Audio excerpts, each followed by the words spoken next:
नमस्कार, मी श्वेता. तुम्ही बघताय न्यूज 18 लोकमत. सकाळचे 10 वाजतायत. या बुलेटिनमध्ये मुलुख महाराष्ट्रामध्ये सविस्तर बातम्या बघूयात. सुरुवातीला बातमी आहे पुण्यामध्ये तनिषा भिसे या गर्भवती महिलेचा मृत्यू झाल्यानंतर दीनानाथ मंगेशकर रुग्णालय वादाच्या भोवऱ्यात अडकलंय.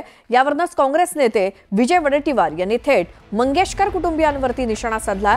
या कुटुंबाकडे माणुसकी नसल्याचं वडेट्टीवारांनी म्हटलंय. मंगेशकर कुटुंब म्हणजे लुटारूंची टोळी असल्याचं विधान वडेट्टीवारांनी केलं. त्यामुळे आता नवा वाद उफाळून येण्याची शक्यता आहे. कसलं ते मंगेशकर कुटुंब? ही तर लुटारूंची टोळी आहे. यांच्यापैकी कुणीही कधी दान केल्याचं पाहिलंय का, असा सवाल त्यांनी उपस्थित केला. गाणं चांगलं गायलं म्हणून सगळ्यांनी त्यांना मिरवलं, असा टोला त्यांनी लगावलाय. त्यांचं एवढंच जर लोकांसाठी आणि देशासाठी समर्पण असतं तर त्यांनी सेवा केली असती. दुसरीकडे ज्या खिलारे पाटलांनी त्यांना जमीन दिली त्यांना देखील सोडलं नाही, असा घणाघात वडेट्टीवारांनी केला.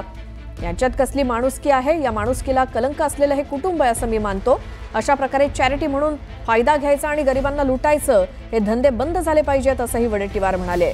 तसंच यांना कुणी साथ देऊ नये, यांच्यावर कडक कारवाई झाली पाहिजे अशी मागणी वडेट्टीवारांनी पुण्यातल्या घटनेवरनं केली.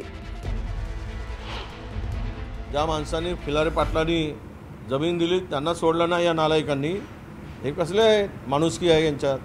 हे तर माणुसकीला कलंक असलेले कुटुंब आहे असं मी मानतो. त्यांना काय हे कलंक आहे? अशा पद्धतीने जर मॅनेजमेंट चालवून गरिबाची लूट करून गरिबाचं शोषण करणारं जर हॉस्पिटल असेल तर हे कलंक आहे. आणि ह्यामुळे याला कोणी साथ देऊ नये, यांच्यावर कडक कारवाई झाली पाहिजे. हे काय चॅरिटी म्हणून योजना फायदा घ्यायचा आणि फायदा घेऊन मग गरिबांना लुटायचं, हे धंदे बंद झाले पाहिजेत. तर कसलं ते मंगेशकर कुटुंब? हे लुटारूंची टोळी आहे. ते कोणी कधी दान केल्याचं पाहिलं आहे त्या मंगेशकर फॅमिलीनी? निवळ गाणं चांगलं गायलं म्हणून सगळ्यांनी मिरवलं. लता दिदी, आशा दिदी, हे दिदी, ते दिदी.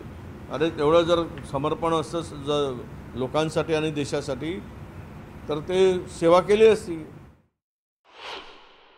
मंगेशकर कुटुंबियांचं योगदान जगाला माहिती, भारताला नाही जगाला माहिती आहे. स्वर्गीय लता मंगेशकर असतील, आशा भोसले असतील, उषा मंगेशकर असतील, मीना मंगेशकर असतील, हृदयनाथ मंगेशकर असतील, त्या सगळ्या पाची भावंडांचं जे योगदान आहे त्याला तोड नाही.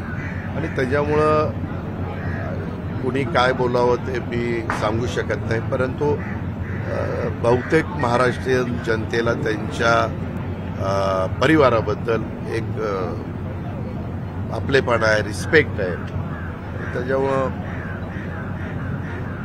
असं बोलू नये असं वाटतं. तर आपल्या वक्तव्यावरती ठाम असल्याचं विजय वडेट्टीवारांनी सांगितलं. नाही, योगदान काही नाही त्यांचा. कोणाही माझ्या गोष्टीवर ठाम आहे. काही योगदान नाही. गाणं म्हणण्यापलीकडे काही योगदान नाही. ज्याने ऑटोग्राफचे पैसे घ्यावे सहीसाठी, त्यांच्याकडून काय योगदानांची काय करायची? कुठला योगदान दिलं आहे त्यांनी? गाणं म्हणणं म्हणजे योगदान नव्हे. आणि लोकांची सेवा कुठे असेल तर ते योगदान होईल. मला माहीत नाही, मी तर नाही ऐकलं कुठलं योगदान माझ्या 25-30 वर्षाच्या आमदारकीच्या काळामध्ये. त्यामुळे या कुटुंबाप्रती काही प्रेम आस्था असल्याचं काही कारण नाही. तर मंगेशकर रुग्णालयाबाबत तिसरा अहवाल आल्यानंतर कारवाई करू असं वक्तव्य अजित पवार यांनी केलं. ऐकूयात. तर तिसरा अहवाल येऊ द्या की बाबा एवढे जर पैसे असले तर ते पैसे काय हळदी कुंकू पुजायला ठेवले?